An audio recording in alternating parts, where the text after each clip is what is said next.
Good morning, everyone. Welcome. You all have a sweet vibe today. I'm liking it. So we'll get started with where we are today. This is in the back of your journal. This one, it says spring at the top, but this is in the back of your journal if you're just a reminder in case you want to be tracking your grade more carefully. And so you can be doing this accordingly. Keep track of your points. And then this is an opportunity that you had starting in week 4, Resolve a Nature Mystery. This, and on that page, the page is found right after week 4 in your journal. And it's worth 1 extra credit point, and you need to hand it in to your TA by this Friday. So that's there for you. Just a flashback, in case you want to take advantage of that. And then I want to talk a minute about your ecological identity project. That's coming up. You'll find the information for that here between week 13 and 14, because it might be that you want to work on this over break, especially if you need resources that you have at home that aren't here at school. And so working on this, your final project, it's worth 6 points. And you'll be sharing this at your final lab in week 15. Being human means being creative. And so this particular project goes like this. We ask you these questions. How are you? Specifically you, not talking about all of humanity, talking specifically about you. How are you part of Earth? What part of Earth do you connect with? When do you experience feelings of connection with the natural world around you? So there might be a particular element. I think back to the oceans class, and some of you spoke so passionately about something that you feel at the ocean.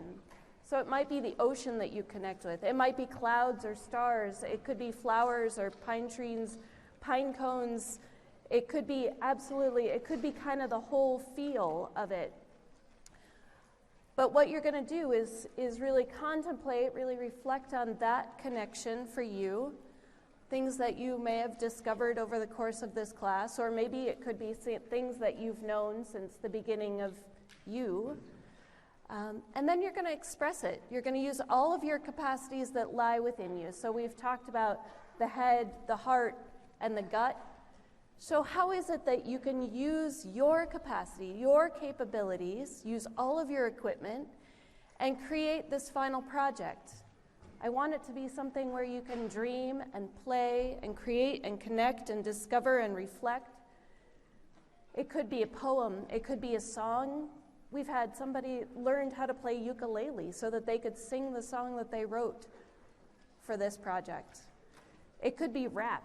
It could be a video project. It could be a photo project. It could be a dance. It could be anything. Anything that you can use to express your connection to the natural world. And that's why I write at and said first, being human means being creative. We have this inside of us. So I look forward to these. Your ecological identity projects are often very powerful, and so I can't wait to see what you create. So today during class, we're going to do something different. Today during class, we're going to demonstrate this now. Elizabeth is going to ring the bell for us, and that will start a minute of silence. And then when she rings the bell again, that's when we can go back to moving and talking and the usual class stuff. But for that quiet minute, I want you just to sit, bring your attention and your awareness to your thoughts, your attention and awareness to your body.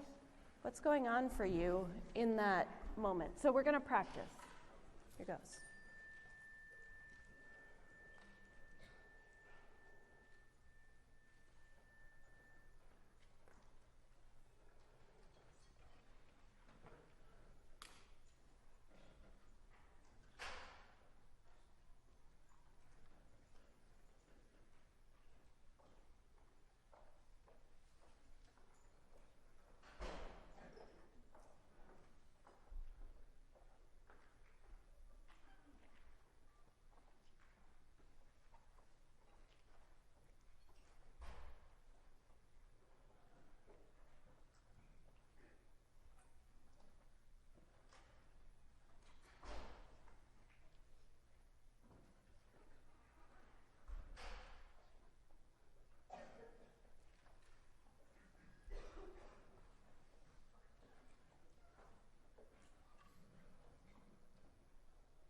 So we'll do that 3 more times, and she'll do it whenever she feels like it over the course of the class. So an opportunity to bring your awareness to yourself, to the world around you, to the energy you're feeling. So last Monday, we talked about flexibility, right? Our bodies are flexible. We talked about how our ribs move in and out to allow us the capacity to breathe. But our minds are also flexible. Just like any study of music and art or sport, science, this awareness takes practice, right? It's not something that comes really innately. The idea of being aware takes time to learn. So today's topic of slowing down to fall ahead, it too takes practice. Practice, practice, practice. Awareness, awareness, awareness. And in your breathing, actually, interestingly, this week there was an article in the Penn State Newswire that said, quote, identified a potential link between respiration and neural activity changes. Science is catching up with what many people already know, that when we take those deep and intentional breaths, it slows down what's happening in our mind. So science is coming up to join us with this. And I thought that was pretty darn cool. So being flexible in mind and body takes awareness and practice. We talked about this, the green triangle, at the very end of class the other day. I want to expand on it just a little bit. So anytime you do anything that's beneficial for one of them, it usually affects the other too. So some examples. So if I take a step to improve my health, right? Eating less meat and dairy products, riding my bike, the chances that it's going to improve my health, right? It's going to decrease my chance of circulatory disease, might give me more endurance. But since meat and dairy products are relatively expensive, I'm actually going to save money too, so connecting there. And then I'm also helping the environment, since meat and dairy products are things that are land intensive. Now again, I'm using meat and dairy, but there are intentional ways of getting those things, right? That might be not as harmful for the environment. But the interesting thing is I can start at any point in this triangle, and therefore if I do start biking more because I want to do things that are better for the environment, that's going to be better for my health because I'm moving my body, but it's also going to be better for my wallet because I'm not putting gas in my car. So these things go all right together, right? Some people are skeptical about good things stemming from thrift, right? Back in the 50s, we saw those videos of how people reused things, and thrift is an American virtue that sort of has gone out of style. I feel as though it's coming back I've heard it used as a verb, right? Where'd you get that cool shirt? Oh, I thrifted it, right? It's being intentional about the use of spending money, but then it's also good for the environment when we're able to reuse things. And then it's also good because potentially for our health, if we're spending a lot of money on one particular thing, then the worry about having the money or paying those things off can affect our health, that stress, right? So I want you to talk amongst yourselves about this green triangle and see what you think, right? See how this comes around for you, and see if you can think of another example. Start with something on the triangle and then work your way around and see if it works for you. So talk to your partner.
Anybody come up with another example that they'd like to share?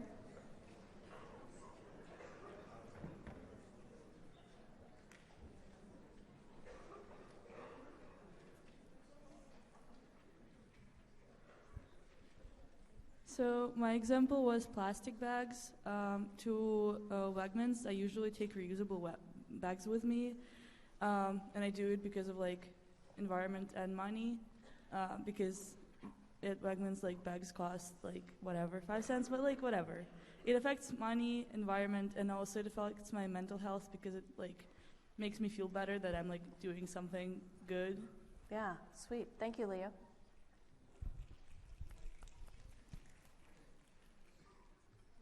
Other examples? There's one over here.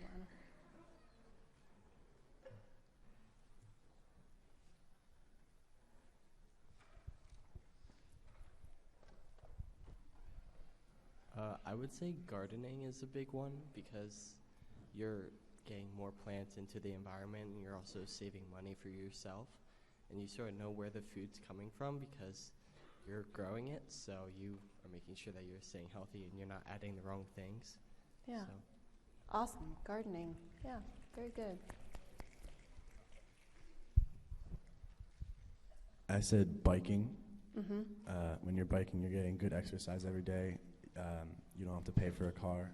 Bikes are substantially cheaper, and you're helping the environment by not releasing those toxins that cars release. Yes, right. Got it. Very good.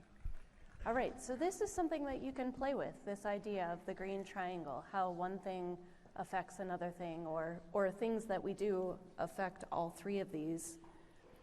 So where we are in the class at this point, we have thought about food, we've thought about shelter, we've thought about transportation, and then the question is how can we lower our ecological footprint significantly and work less, have more fun, be more free and creative, and become fully human, right? So the classes we've done there, like I said, were those three, and now we're on these topics of slowing down, of identity, of creativity and freedom. So building on ourselves in new ways, understanding ourselves in new ways, to continue to inform our choices, greater awareness about our stuff. So today, very appropriately before break, today is slowing down. How can we possibly slow down and still live in today's current culture? So we're going to start with this reflection of your story. To you, what does slow mean, and what does fast or busy mean? Like, not just the words themselves, but the connotations of those words to you. So take a moment, brainstorm, talk to your neighbor if that helps.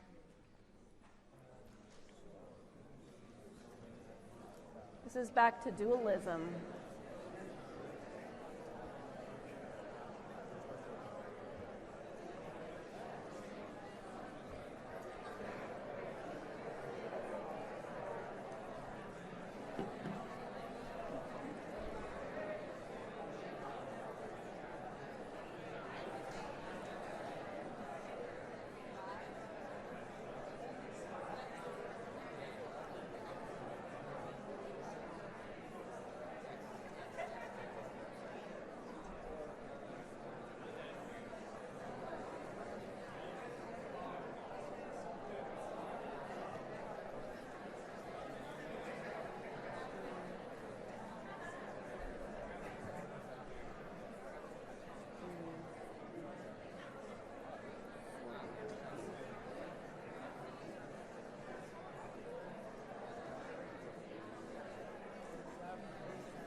Okay.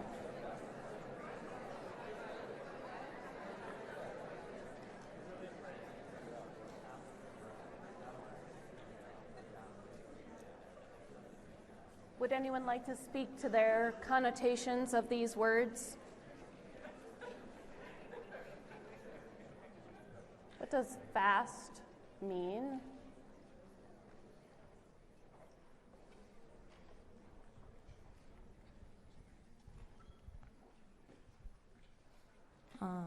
In high school, I was a swimmer, and so for me, slow had like a very negative connotation, and I was not the fastest, so it was like bad. Ooh, yeah. And then fast was like, that was the goal, that was what you were working towards, and that was better. Mm-hmm. Okay, very good. So your story comes from your experience. That's interesting. Good. Other folks want to speak to fast and slow, or busy and slow?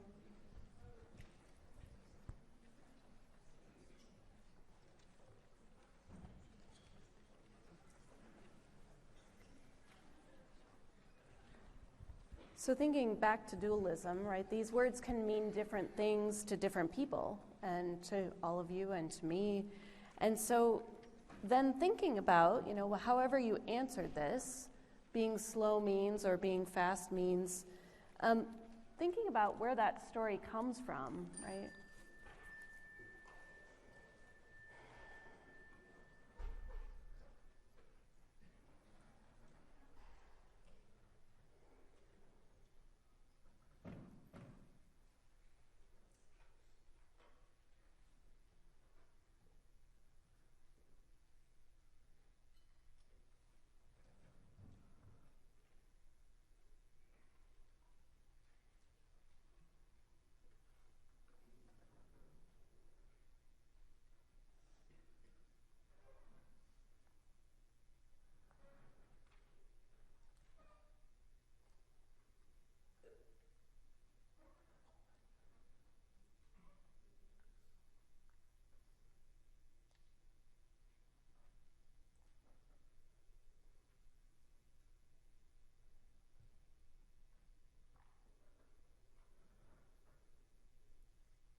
So thinking about often our culture looks at these things, right? Busy is better, faster is better, more is better, doing, winning, the future, money means success, constant growth is better, busy means money. So this is what many of us have come to believe. If think about the people in your lives. These cultural evolutions often happen in a way that we don't see the results of our patterns and our choices until they become so vividly clear. So back in the day, in order to communicate with each other, you had to visit, right? Think about people who had to ride their horses over to somebody else's house, to the neighboring farm, to meet with the neighbors, or ladies would gather in the tea room so that they could communicate and talk about what's happening on their plantations or in their neighborhood. And so people visited. And then when telephones became common, then, the old kind with, hello, yelling into the thing, then people called each other. And so instead of seeing the person, you were just hearing them, right? And hearing voices, you can still hear a tone of voice on the phone usually. And you can often tell more about what the person is feeling by that tone of voice, even when you can't see them. But now we text, right? And I'm not being critical. I actually have found that it's true that I like texting sometimes better. I'm not a very good phone conversation person. And so texting feels efficient to me. But I also have gotten a number of texts over time where I don't know if the person is angry or sad or being silly or what the tone. I don't have any context of body language or tone of voice in a text. So that's one way that our communication has changed. And then what about food? People used to cook over a fire. They had to be mindful of what they were doing. They were very involved with the cooking and the planning of the food, of the building of the fire. And now, the stove or oven and then the microwave. And so how has our food changed as we've gotten faster, more efficient? And what about connection to travel, right? People used to walk, horses, then bike, and then cars, and then planes. How do we see and appreciate the land that we're traveling through when now we're just flying over at 30,000 feet? So it's just changed, right? The original intention of making things more efficient has also created this speed that might not have been intentional, right? By losing track of the connections, we're also losing track of life. So what are your perceptions of this, right? How did your story of fast and slow come to be your story? How did you come to see these things the way they do? So understanding the origins of your thought, my dad is a doer, which I think is quite lovely. But sometimes it's like he can't sit still long enough, and then once we do sit down as a family to watch a movie, then he falls asleep. And so where I learned my patterns of moving is from what I knew, what I grew up with, right? So more often than not, this can be the story of how things, we've looked at this slide before, but it's that idea that we've become, by taking less time to do these things, we've somehow become less connected to ourselves. So increasing the use of antidepressants, sleep medications, those kinds of things. But why are we so busy, right? Why are we busy? So we're going to break it down just a little bit more. Thinking about our thinking, right? Metacognition. And so what I want to say first, I first became aware of this sort of the plight of busyness about 20 years ago, now 25 years ago, when I started doing interviews for Shavers Creek interns. And one of our questions was, what do you enjoy doing with your free time? And when I started doing those conversations, those interviews, people would say, oh, I am hanging out with my friends, and I really enjoy gardening, whatever their hobbies, I bike a lot, I enjoy these things. And slowly over time, the more of those I did over the years, people would say, free time? I don't have much of that. I guess I squeeze in a movie here or there. And so what is free time? All of this comes back to our stories. So why are we this busy? Part of it is the expectations of being busy, right? The number of people, if I'm walking around campus and I run into another professor or person that I know, it's often, hey, Jen, how's it going? I say, well, things are going well. How are things with you? Oh my gosh, I am so busy. It's like a badge of honor when we start talking about, wow, am I so busy? It's like the expectation, So just in this last week, Autumn and I have had this running conversation that I haven't been able to find a 2023 planner that I really like. And so I don't have one, and all these dates are piling up. I got to get things organized. I got to know what's going on. And that's, all about already planning the busyness of next year. And this starts at an early age, the expectations. Maybe some of you experience this. You have to go to dance lessons and hockey practice, and you play the violin. And that's the real story of one of my son's friends. One of Henry's friends does all of those things all the time. And so she never has time to come and play and be a kid. And so these expectations of being busy, you have to have all these experiences so that you can put them on your resume, so that you get into a good college, and then you're going to have a very successful life. It all starts pretty young.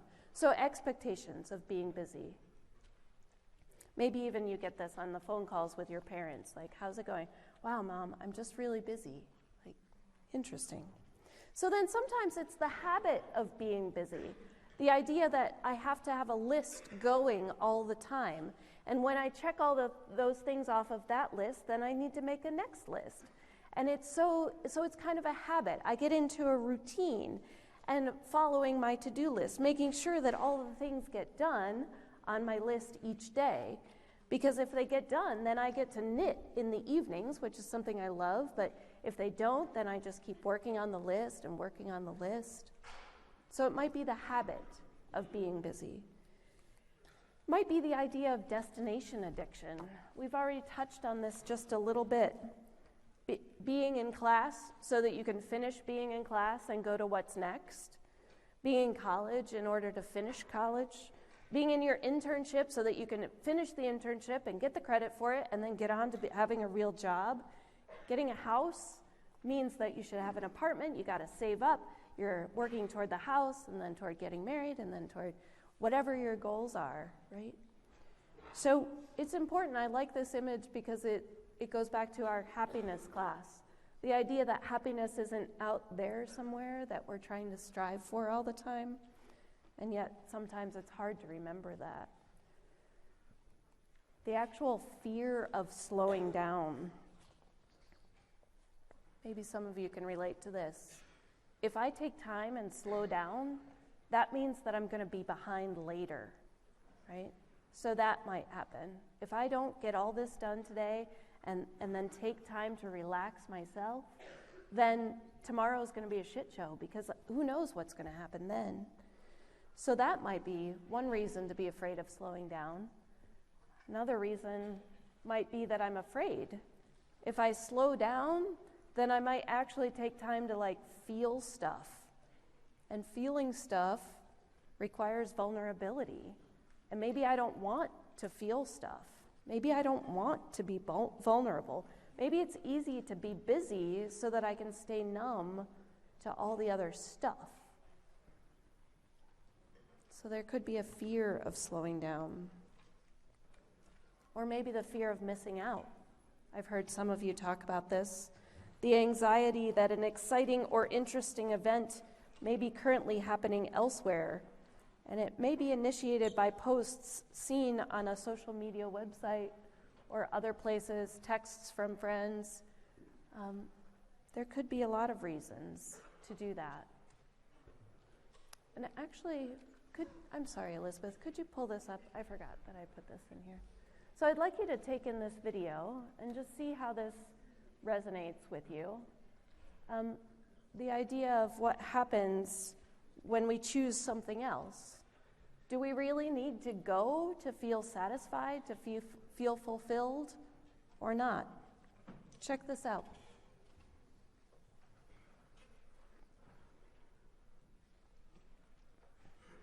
If you are, at first, lonely, be patient. If you've not been alone much, or if when you were, you weren't okay with it, then just wait. You'll find it's fine to be alone once you're embracing it. We could start with the acceptable places, the bathroom, the coffee shop, the library, where you can stall and read the paper, where you can get your caffeine fix and sit and stay there, where you can browse the stacks and smell the books. You're not supposed to talk much anyway, so it's safe there. There's also the gym.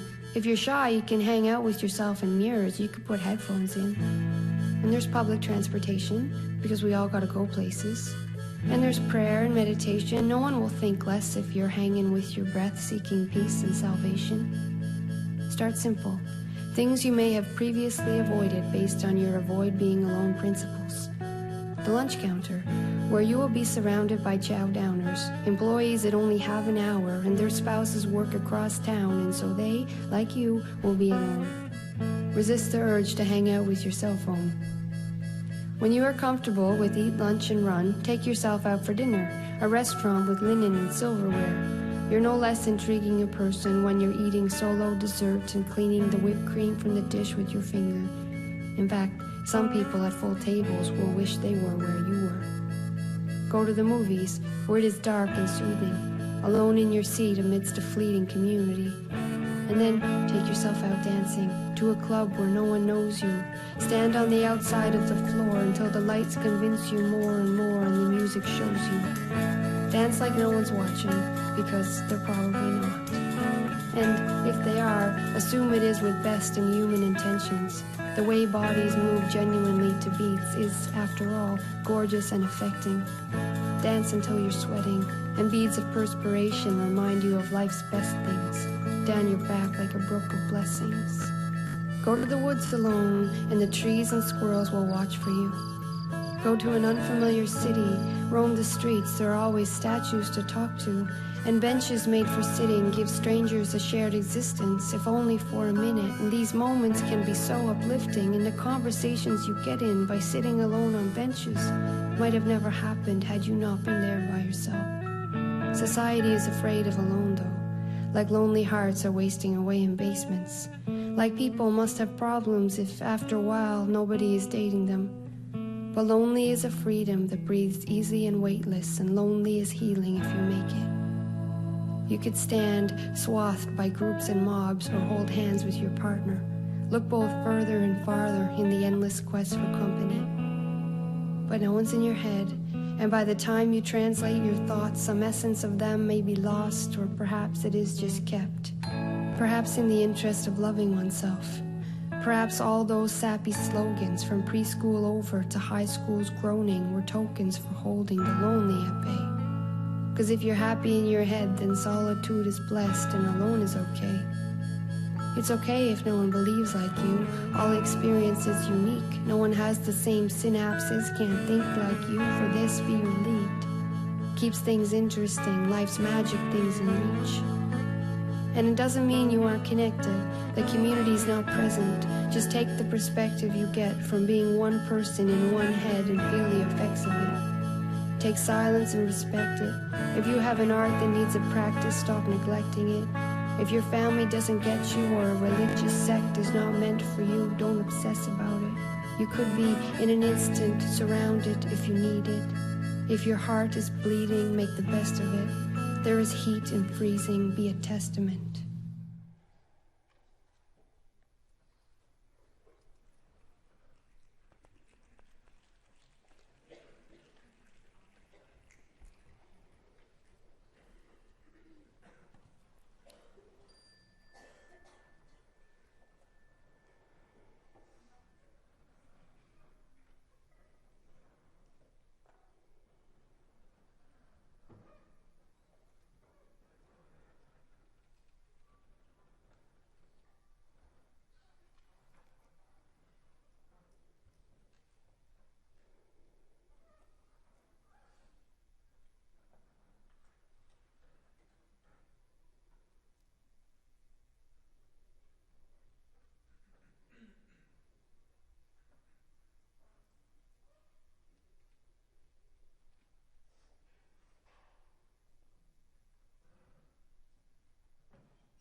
So the fear of missing out can take us out of the present moment. Did you know that BiSci can also be an addiction? Because cortisol, the fight or flight hormone that influences and regulates our bodies and responses, goes up when we feel stress, right? It influences our blood sugar and our immune responses and our blood pressure, our central nervous system. So it almost feels like this high, right? I'm in a hurry, I'm moving fast, this is great. So your cortisol goes up, except that when you maintain that busy all the time, your cortisol levels are staying up. They don't have time to go back to your normal levels. And so in order to feel a little bit, of that more and more, we can get busier and busier, pushing our cortisol levels, pushing our hormone levels to places that are not regular, right? It's like setting a new normal for the body, being on the edge, which is an addiction. So that stress response, when we activate it over and over again, it leads to what's called adrenal fatigue, the state when the adrenal glands are exhausted and unable to produce the quantities of hormones that we generally need. Can lead to fatigue and inflammation and sleep disruption, slow healing, poor digestion, and the system breaks down. So what we need to think about, this idea of our brains and their neuroplasticity. The brain is a malleable organ. It's changing and growing connections all the time. It's usually a good thing. It helps us to adapt to our surroundings, and it's happening right now for all of us, right? It's important for us to see the ways that we're changing in order to make choices related to it. The brain response is connected to the body response. So I know that because of my constant moving or constant stress, I know that I have trouble focusing when I try to sit down to read. It's really hard for me to concentrate, to read. So I want you to check out this other video that talks about that.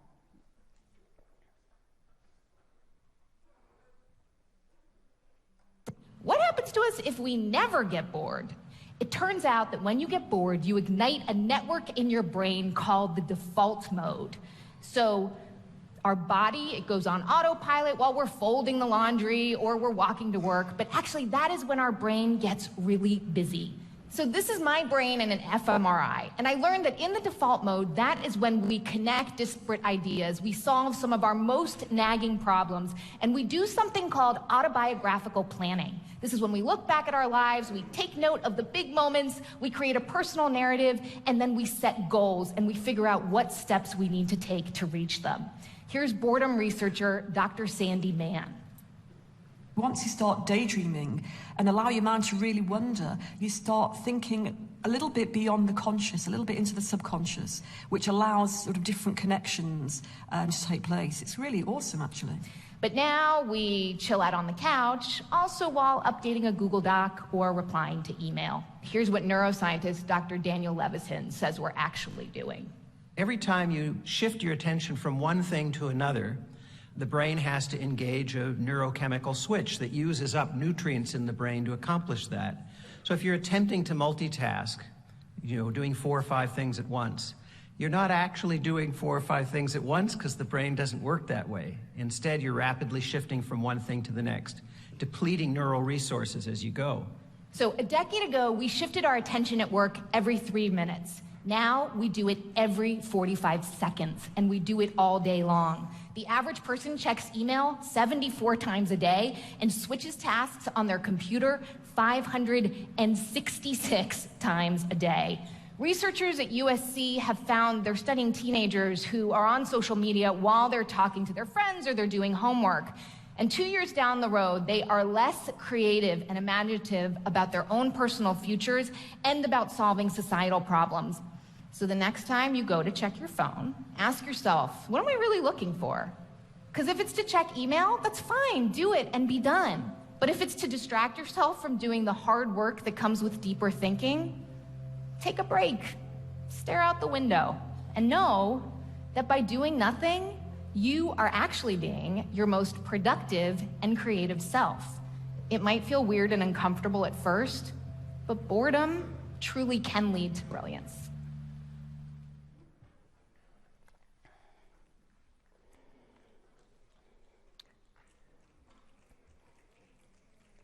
So I find that the weeks that I'm busiest and I get my screen time report at the end of the week, my screen time is higher than ever. And I think that that's really interesting. When I'm busy and I'm rushing and I'm not really taking time to focus on maybe what the important stuff is, I'm trying to distract myself on my phone, that's when my screen time is highest. I have found that to be a really interesting point of reflection. So maybe what we really need to consider is NOMO, the necessity of missing out. During COVID, we had the opportunity. It was a bummer in a lot of ways, don't get me wrong, but we had to miss out on a lot of things.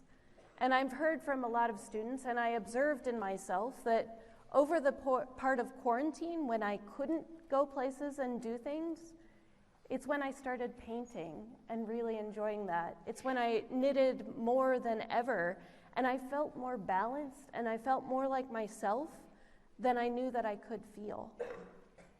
And so thinking about what that time gave us an opportunity to do, and seeing that I could be more joyful when I was actually missing out on stuff, I wonder if we could take some of those lessons and move them forward so that we can understand a little bit more about ourselves. So how does this all connect to that green triangle, right? It's better for my health if I'm paying attention to how I'm using my time. But then how does it connect to the environment, right? We have to stop.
So connecting this, slowing it down to happiness and health of earth. Happiness for me is often synonymous with awareness. If I'm really aware of all the things I have to be grateful for, then I am so much happier. If I'm aware of all the things that are coming together to make my days, to shape my days the way that they are. But this doesn't happen so much when I'm busy, right? Taking my kids off, taking my son Luke off to preschool one morning, rushing to get us both ready, rushing to get out the door. And it was the morning that he had first really seen a very heavy frost. And it was beautiful. Everything was highlighted. Every blade of grass was highlighted in frost. And so when he walked in the frosty grass, he left those melted footprints behind him. And he thought that was the most amazing thing, the coolest thing that he could see. And so in that moment of rushing, like, oh my gosh, we have to get you to school, I have to get to work, he helped me to slow down and see the beauty that was all around. And so what we've talked about, and that taking time to see and notice the health of earth around us, is really vital. I know that in my busyness, if I run into the grocery store for something, I'm often more likely to grab things that I don't need. I'm often likely to grab things that are less healthy for me. I'm more likely to grab things that are wrapped in more plastic than I want to take into my home. And so the busyness affects our choices. It's that green triangle again. In the Canvas page, that resources page, there are these kinds of businesses that are listed there.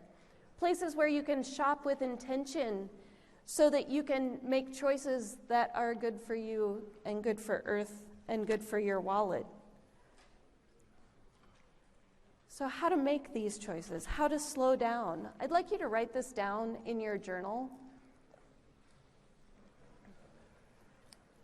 No matter what has just happened, or what will come in the future, why miss the full experience of the present moment?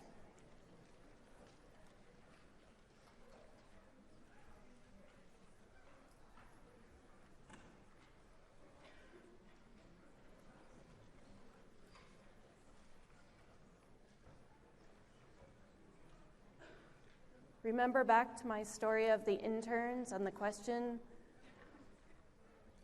what do you enjoy doing in your free time?